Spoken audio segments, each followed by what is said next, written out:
अब आगे। कबीर जल्दी से तैयार होकर अपने ऑफिस के लिए तुरंत निकल जाता है। वह अपने केबिन में बैठा कुछ सोच रहा था कि तभी उसके कैबिन के बाहर किसी ने नॉक किया। कम इन, कबीर ने अपने रूड वॉइस में कहा। कबीर के ऐसे कहते ही रूम में उसका असिस्टेंट राहुल आपा और सबसे पहले उसने कबीर को पीट किया। फिर एक फाइल कबीर के डेस्क पर उसके सामने रख दिया। फाइल को एक नज़र देख कबीर अपनी नज़रों को राहुल की तरफ किया जैसे वह उसे सब बताने के लिए कह रहा हो। कबीर के नज़रों को देख राहुल सब समझ गया। बॉस, कल रात जो लड़की आपके साथ थी, उस लड़की का नाम। अभी राहुल इतना ही बोल पाया था कि तभी कबीर ने अपने एक हाथ को उसकी तरफ दिखाकर उसे चुप करा दिया। कबीर के ऐसे अचानक चुप कराने से राहुल थोड़ा डर गया। फिर वह डरते हुए अपनी नज़रों को कबीर की तरफ किया तो कबीर उसे अपनी गुस्सों से लाल हुए नज़रों से दूर रहा था। अब मैंने ऐसा क्या किया जो ये बॉस मुझे ऐसे अपने खा जाने वाले नज़रों से घूर रहे हैं? राहुल कबीर को घूरता पाकर अपने मन में सोचा। उस लड़की क्या लगा रखा है? ये तुम्हारी यंग मैडम है तो थोड़ा रेस्पेक्ट के साथ उसके बारे में बताओ। राहुल अभी मन में कुछ सोच ही रहा था कि तभी कबीर की रुट वापस उसके कानों में पड़ी, जिससे वह अपनी सोच से बाहर आया। कबीर की बातें सुन राहुल की आंखें हैरानी से बड़ी हो गई। उसे एक जोर का धक्का लगा। उसे ऐसा लगा मानो 440 वोल्ट का किसी ने उसे झटका लगा दिया हो, और इस झटके से वह अभी भगवान के पास पहुंच जाएगा। ये बांस ना एक दिन अपनी बातों से ही मेरी जान ले लेंगे। बताओ भला ऐसे कौन एक झटके में इतनी बड़ी बात बताता है? कम से कम एक बार मुझ नन्ही सी जान के बारे में तो सोच लेते, लेकिन नहीं, इन्हें तो मुझे झटके पर झटके देने की आदत हो गई है। जैसे इन्हें ये सब करके बहुत मजा आता है। राहुल हैरानी से अपनी आंखें फाड़े कबीर की तरफ देखते हुए अपने मन ही मन बोला, अगर मेरे बारे में अपने मन में बोलना हो गया हो तो। वापस से टॉपिक पर आए कबीर राहुल की अजीब एक्सप्रेशन को देखते हुए उससे अपनी तेज आवाज में कहा। राहुल जल्दी से अपनी सोच से बाहर आया। बॉस, ये यंग मैडम का नाम मिस काकुन शर्मा है। वह गोविंदपुर गांव की रहने वाली हैं। उनके परिवार में उनकी मां, उनके सौतेले पिता और एक सौतेली बहन है। मैडम के सौतेले पिता का नाम विक्रम शेखावत है। मिस्टर विक्रम को सिर्फ पैसों की लालच है। उन्हें और उनकी बेटी को मैडम से बहुत ही ज्यादा नफरत है। इस कारण विक्रम जी ने मैडम की शादी गोविंदपुर में रहने वाले एक गुंडे से तय कर दी है। इसके बदले उन्हें उस गुंडे से बहुत पैसे भी मिले। ये सुनते ही कबीर की आंखें गुस्से से लाल होने लगी। जब राहुल ने कबीर की आंखों की तरफ देखा तो कुछ पल के लिए चुप हो गया। राहुल को चुप देखा कबीर ने फिर से उसकी तरफ घूर कर देखा तो राहुल वापस से बोलना स्टार्ट किया।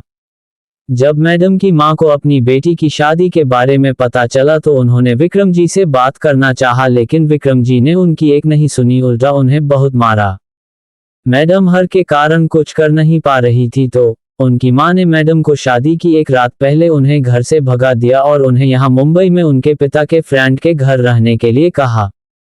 मां के कहने पर मैडम भागकर यहाँ आ गई और अपने पापा के दोस्त के घर रहने लगी।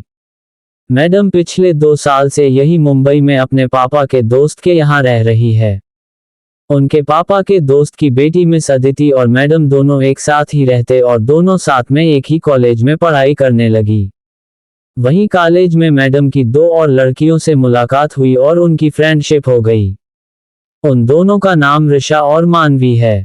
कल क्या हुआ था यहाँ पर? मुझे कल की सारी डिटेल बताओ। कबीर ने राहुल की तरफ देखकर अपनी सर्द आवाज में उससे पूछा। कबीर की बात सुन राहुल एक पल के लिए जर गया, फिर वह एक गहरी सांस लेकर खुद को बोलने के लिए तैयार किया।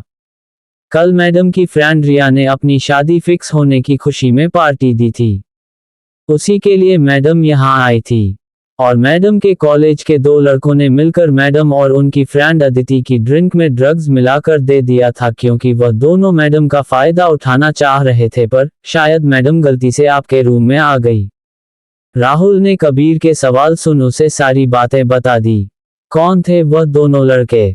उन दोनों लड़कों के बारे में मुझे सब बताओ। कबीर ने गुस्से से अपने हाथों की मुट्ठी बनाकर अपने दांत पीसते हुए राहुल से बोला। उसे यह सोचकर ही इतना गुस्सा आ रहा था कि अगर काकुन गलती से उसके रूम में नहीं आती तो ना जाने कल रात उसके साथ क्या हो जाता। वह दोनों कॉलेज के ट्रस्टी के बेटे हैं। इसी कारण वह दोनों अपनी मनमानी करते हैं और कोई उनका कुछ नहीं कर पाता है। राहुल कबीर की बात सुन उसे तुरंत बताया। कॉलेज का नाम क्या है? कबीर ने अपने रूट बोन्स में कहा। Sir DAV college. राहुल ने तुरंत कबीर की तरफ देखकर उससे कहा। तुरंत उस कॉलेज को खरीद लो। कबीर ने तुरंत राहुल की तरफ देखकर कहा और फिर उसे तुरंत कैबिन से बाहर जाने के लिए इशारा किया। राहुल अपने बॉस की बात सुन हाँ में सिर हिलाया और तुरंत कैबिन से बाहर चला गया। कबीर को सारी बातें सुनकर अंदर ही अंदर बहुत गुस्सा आ रहा था। उसने एक नज़र अपने देश पर रखे फाइल की तरफ देखा, फिर उसे अपने हाथों में ले लिया। उसने धीरे से उस फाइल को खोला। Kakun Sharma sweet name. Kabir file के पहले पेज पर काकुन के लगे फोटो के नीचे लिखे उसके नाम को बहुत ही प्यार से पढ़ते हुए बोला। फिर अपने एक हाथ से काकुन की तस्वीर को प्यार से छुआ। तुमने आज तक बहुत तकलीफ सहन किया है। अब उन सभी तकलीफों का बदला लेने के लिए मैं तुम्हारी लाइफ में आ गया हूं काकुन। अब मैं उन सभी से एक एक करके बदला लूंगा जिन सब ने मेरी काकुन को रुलाया है। कबीर ने काकुन की फोटो को बहुत ही प्यार से चूमकर उसकी तरफ देखकर बोला। कबीर को भी खबर नहीं थी कि ये किस कदर काकुन के प्यार में डूबता जा रहा है। वहीं दूसरी तरफ काकुन होटल रूम से निकल तुरंत कैब बुक कर तुरंत घर पहुंची। उसे बहुत डर लग रहा था कि कहीं घर में किसी ने उसे इस तरह इतनी सुबह सुबह बाहर से आते देख ना ले।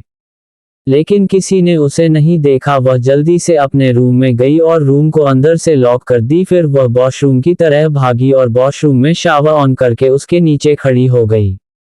उसकी आंखों से लगातार आंसू बह रहे थे। वह वहीं जमीन पर बैठकर फूट फूट कर रोने लगी। उसे खुद पर ही गुस्सा आ रहा था कि आखिर उससे इतनी बड़ी गलती कैसे हो गई।